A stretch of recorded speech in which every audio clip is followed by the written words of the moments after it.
मित्रांनो, कसं काय तर आज होता प्रकट दिन. तर आज सगळे गोटे म्हणत जात की आपण जो पैदल मुंडगावले. मग आम्ही सगळे निघालतो. तर मग इकडे आलो आणि दूध गीत पिऊन घेतलं बा. मग आपला दीपूदाच होता दूध वाटायले. कार्तिकले म्हटलं तुम आगे बढो, हम तुम्हारे साथ है. इकडे आलो आणि पहिला नाश्ता करून घेतला. सगळे पोट्टी भिडले होते ना नाश्ता करायला. मग आम्ही निघालो वावराच्या रस्त्यानं पैदल.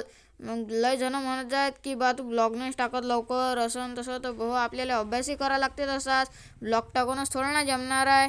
मग या ओमले घेतला ब्लॉगमध्ये. हे पा आमची मंडळी. आम्ही सगळ्यांना हरभरा तोडून घेतला आणि चालल्या खात खात. ती थांबलोही नाही तर या पोट्टेनं कारण गाडीचं काम करून टाकलं बा. मग आम्ही आलो मुंडगावले. मुंडगावचं दर्शन केलं. तर चला तुम्हाला सांगतो की इथं काय आहे. तर जशी शेगावले गजानन महाराजची समाधी आहे, तशीच इथं गजानन महाराजचे पादुका आहेत. आणि इथं दरवर्षी मोठी पंगत असते बा. इथं महाप्रसाद असते. इकडे आलो तर ह्या बायाचा स्वयंपाक करणं चालू होतं. मग आम्ही आलो पियूषच्या मित्राच्या हाती. हे बा आम्ही आलो त्याच्या घरी. तर हे बा त्या गड्याला घेतलं बा ब्लॉगमध्ये. आपला गडीच आहे तो. तर मग आम्हाला माहीत नव्हतं बा. आम्ही कुकडे चाललो, जिकडे तिकडे हिंडतच होतो बा. महाप्रसादाच्या लाईनीत किती गर्दी आहे. मग इथं उसाचा रस होता. आम्ही 2-3 गिलास पिऊन घेतलं. पा इथून गर्दी किती आहे. मग आम्ही जेवण करून घेतलं बा सगळं पोट्टेनं. इथेही गर्दी दाखवतो तुम्हाला पा.